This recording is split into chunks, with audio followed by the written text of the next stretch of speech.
Hi hello welcome to my YouTube channel. ഇന്ന് ഞാൻ ഭയങ്കര ഹെൽത്തി ആയുള്ളൊരു ഡ്രിങ്ക് ഉണ്ടാക്കാൻ വേണ്ടി പോകുന്നത് മറ്റൊന്നുമല്ല, ഉലുവപ്പാലാണ്. കർക്കിടക മാസത്തിൽ അധികം ആൾക്കാരും കുടിക്കുന്ന ഡ്രിങ്ക് ആയിരിക്കും. എന്നാലും അറിയാത്തവർക്ക് വേണ്ടി പറഞ്ഞുതരാം.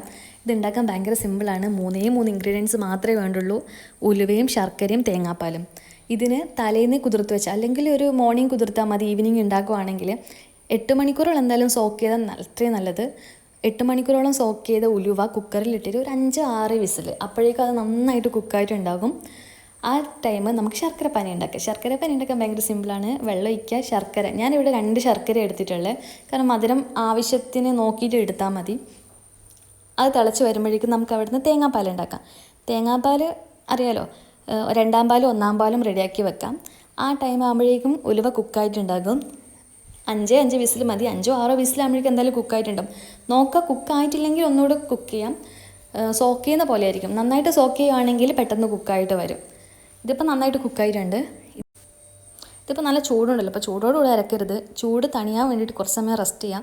ചൂട് തണിഞ്ഞു കഴിഞ്ഞാൽ അത് മിക്സിയുടെ ജാറിലോട്ട് ഇട്ടിട്ട് ആവശ്യത്തിന് വെള്ളം വേണമെങ്കിൽ വെക്കാം, അരച്ച് നോക്കാം. അഥവാ നന്നായിട്ട് അരയുന്നില്ലെങ്കിൽ കുറച്ചുകൂടെ വെള്ളം ഒഴിച്ചിട്ട് നന്നായിട്ട് അരക്കാം. ഈ ഡ്രിങ്ക് ഭയങ്കര ഹെൽത്തി ആയതുകൊണ്ട് തന്നെ എല്ലാ ഏജ് ഗ്രൂപ്പിലുള്ളവർക്കും ഇത് കുടിക്കാൻ വേണ്ടി പറ്റും. പിന്നെ അതേപോലെ തന്നെ നടുവേദനയൊക്കെ ഉള്ള ആൾക്കാരാണെങ്കിൽ 3 ദിവസമൊക്കെ കണ്ടിന്യൂസ് ആയിട്ട് ഇത് എടുക്കുകയാണെങ്കിൽ നല്ല നടുവേദനക്കൊക്കെ നല്ല കുറവുണ്ടാകും. ഇത് നന്നായിട്ട് അരച്ച് കഴിഞ്ഞാൽ ഇതെന്ത് ചെയ്യാം, കുക്കറിലോട്ടേക്ക് ഇടാം. കുക്കറിലോട്ടേക്ക് ഇട്ടിട്ട് നന്നായിട്ട് വിസ്ക് വെച്ച് മിക്സ് ചെയ്യാം. ശേഷം തേങ്ങേൻ്റെ 2-ാം പാൽ ഒഴിച്ചിട്ട് നന്നായിട്ട് മിക്സ് ചെയ്യാം.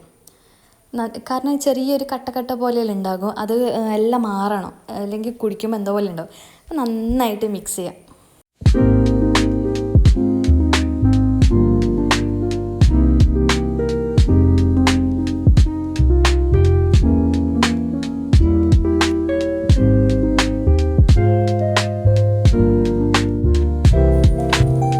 ഈ നന്നായിട്ട് മിക്സ് ചെയ്ത ഉലുവയിലോട്ടേക്ക് ഇനി ശർക്കരപ്പാനി ഒഴിക്കാം. ശർക്കരപ്പാനി എപ്പോഴും അരിച്ചിട്ട് വേണം ഒഴിക്കാൻ വേണ്ടിയിട്ട്, അല്ലെങ്കിൽ അതിൽ ചെറിയൊരു തരി, മണ്ണ് അങ്ങനത്തെ ഇതൊക്കെ ഉണ്ടാവും. അപ്പോൾ അതൊക്കെ കടിക്കും. അപ്പോൾ നന്നായിട്ട് അരിച്ചിട്ട് വേണം ഒഴിക്കാൻ വേണ്ടിയിട്ട്. ഇനി അത് നന്നായിട്ട് ഞാൻ തിളപ്പിക്കുന്നുണ്ട്.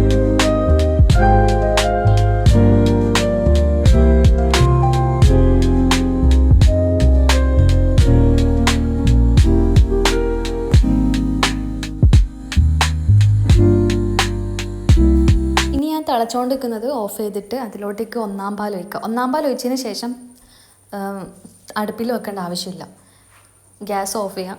എന്നിട്ടാകുമ്പോഴേക്കത് സെർവ് ചെയ്യാം. ഇത്രയേ ഉള്ളൂ. ഭയങ്കര സിമ്പിളാണ്, എല്ലാവരും ഉണ്ടാക്കണം. ഇത് ഭയങ്കര സിമ്പിളുമാണ്, ഭയങ്കര ഹെൽത്തിയാണ്. ആകെ 3 ഇൻഗ്രീഡിയൻസ് വേണ്ടുള്ളൂ. ഒരു 10-15 മിനിറ്റ് കൊണ്ട് ഇത് ഉണ്ടാക്കാനും പറ്റും. എല്ലാവരും കഴിക്കുക. അപ്പം stay healthy, stay happy, by.